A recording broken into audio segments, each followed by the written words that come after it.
कहते हैं कि प्रधानाचार्य प्रकाश पुंज के समान है। इतने प्रकाश पुंजों को एक साथ देखकर मुझे बहुत प्रेरणा मिलती है और मुझे ऐसा लगता है कि मेरी बैटरी भी चार्ज हो गई।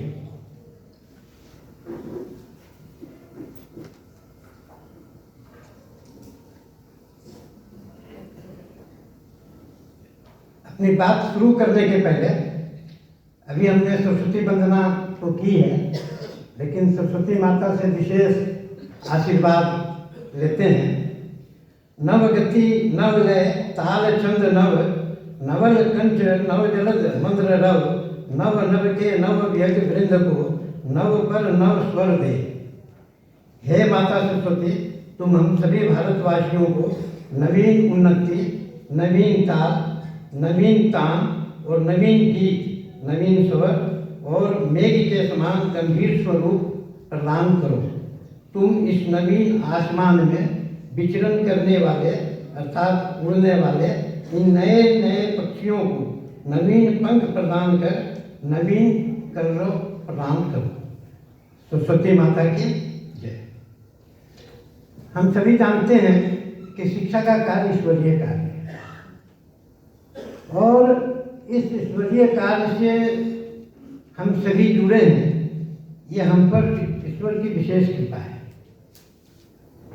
और आप सभी बंधु भगिनी प्रधानाचार्य के रूप में जुड़े हैं।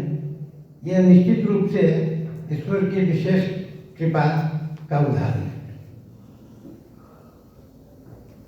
हम सभी जानते हैं कि विद्या भारती के विद्यालय के जो प्रधानाचार्य हैं वो कहीं न कहीं सेवा भाव से आत्मसंतोष के लिए जुड़े हुए हैं।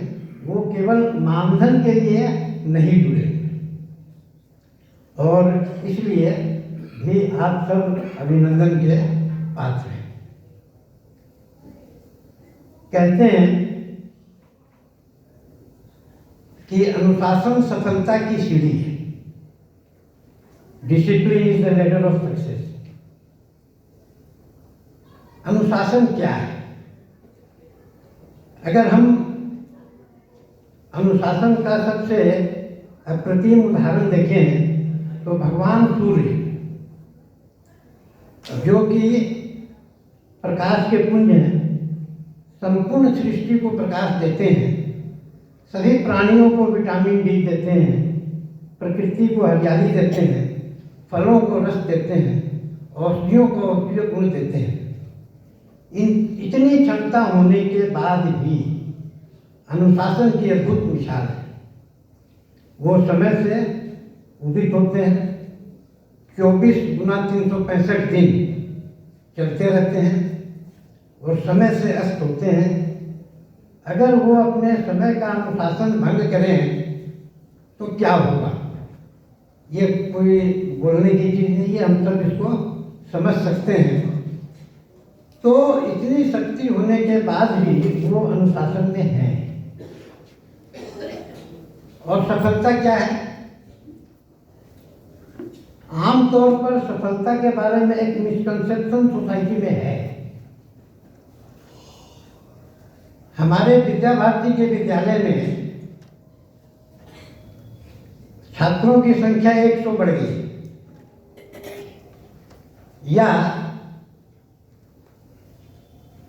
कुछ बच्चे टॉप 10 में अधिक आ गए, तो क्या यह सफलता है? निश्चित रूप से सफलता के पैमाने में नहीं आती। यह मेटेरियलिस्टिक ग्रोथ है। आज अगर किसी बिजनेस का टर्नओवर 100 करोड़ है और वो बढ़कर 125 करोड़ हो गया, तो ये बिजनेस की सफलता नहीं है, ये बिजनेस का ग्रोथ है।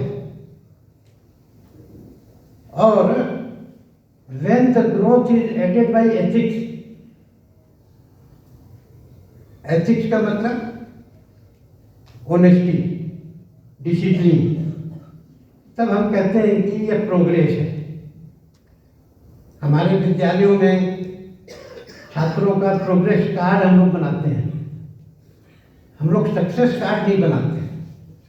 प्रोग्रेस कार्ड बनाते हैं, ये मानकर बनाते हैं कि साहब उन्होंने पढ़ने में ईमानदारी की है और परीक्षा देने में भी अनुशासन का पालन किया है, तो ये जो है सो प्रोग्रेस है। And when the progress is valuated by humanity, morality and spirituality, तब ये सफलता होती है। आज कोई एक बहुत बढ़िया डॉक्टर है,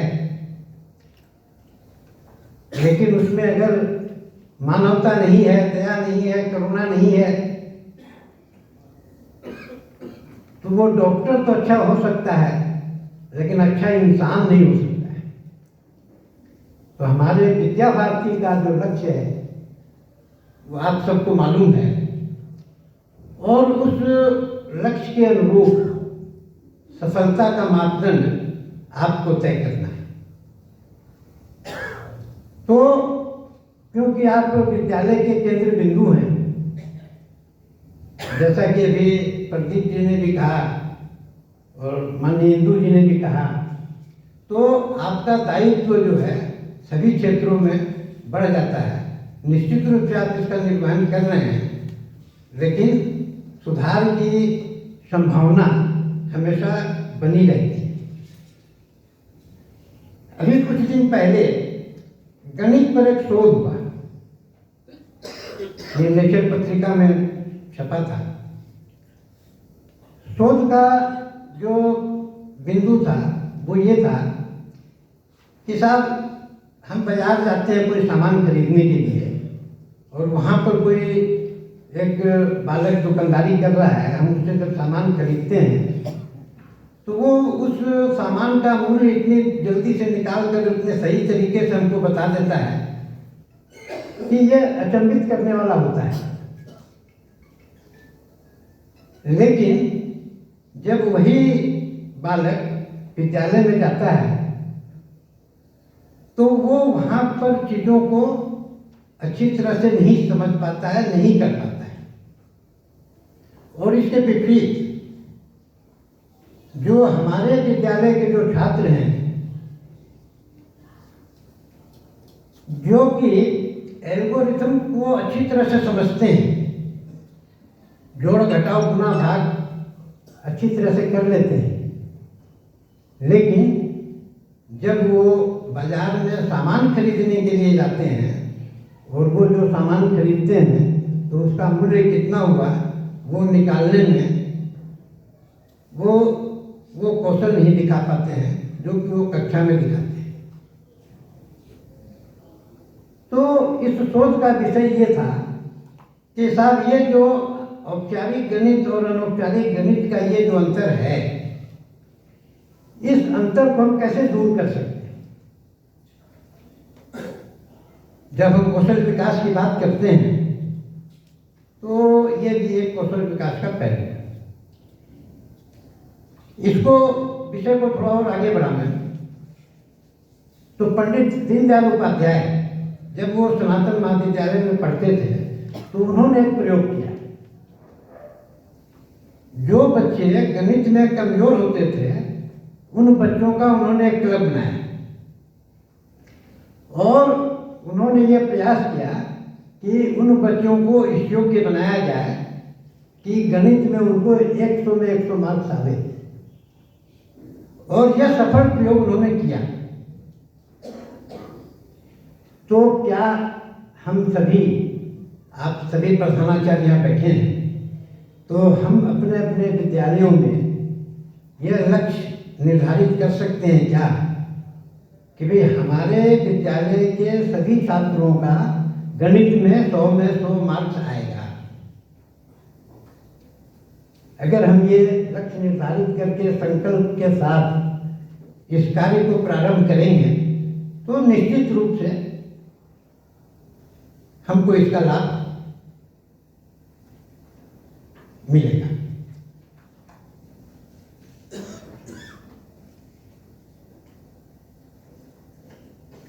अभी बजट दिन पहले 1 फरवरी को आया है। बजट में एक शब्द होता है डेफिसिट। हम लोग सब जानते हैं डेफिसिट क्या है। आमदनी कम होती है, खर्चा ज़्यादा होता है, तो जो उसका डिफरेंस है वो डेफिसिट है। उस डेफिसिट को लेकर चर्चा हो रही थी तो एक शब्द आया, लीगेसी डेफिसिट।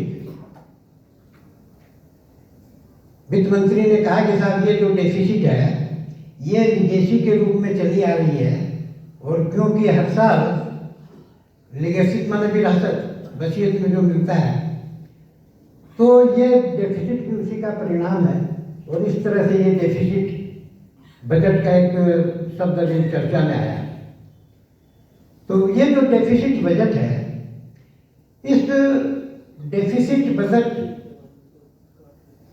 को अगर हम थोड़ा सा आगे बढ़ाते हैं तो डेफिसिट एजुकेशन की जो डेफिशिएंसी है वो लीगेसी के रूप में कैसे आती है, ये हम लोगों ने कोरोना के पीरियड में अनुभव किया। और कोरोना के बाद हम लोगों ने विशेष प्रयास करके उस डेफिसिट को पाटने का, खत्म करने का काम किया, और अनेक स्थानों पर हम इसमें सफल भी हुए। और जब उसी डेफिसिट को हम आगे बढ़ाते हैं, लीगेसी डेफिसिट को, तो एक चीज सामने आती है, संस्कार और चरित्र निर्माण। तो लीगेसी डेफिसिट जो संस्कार और चरित्र निर्माण के संबंध में आज समाज में विद्यमान है, वो कहीं न कहीं हमारे विद्यालयों में भी दिखता है।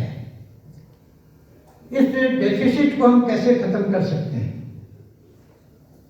ये सही है कि साहब ये डेफिसिट हमें लीगेसी के रूप में मिला है, लेकिन क्या संस्कार और चरित्र निर्माण जैसी चीज को हम लीगेसी में मिला है इसलिए स्वीकार करने और करते रहें? तो ये जो डेफिसिट है संस्कार और चरित्र निर्माण के, इस डेफिसिट को हम कैसे खत्म कर सकते हैं, ये भी प्रधानाचार्य होने के नाते, विद्यालय का पीर बावर्ची भिस्ती घर सब होने के नाते इसकी योजना आप ही को बनानी होगी। और इसको जो है, क्यों कि हम जानते हैं कि मनुष्य का स्वभाव जल के समान होता है। जल तरल होता है, सरल होता है, ढलान की तरफ बहने का उसका स्वभाव होता है। उसी तरह से मनुष्य का स्वभाव भी जो है वो ढलान की तरफ, सुविधा की तरफ बहने का होता है।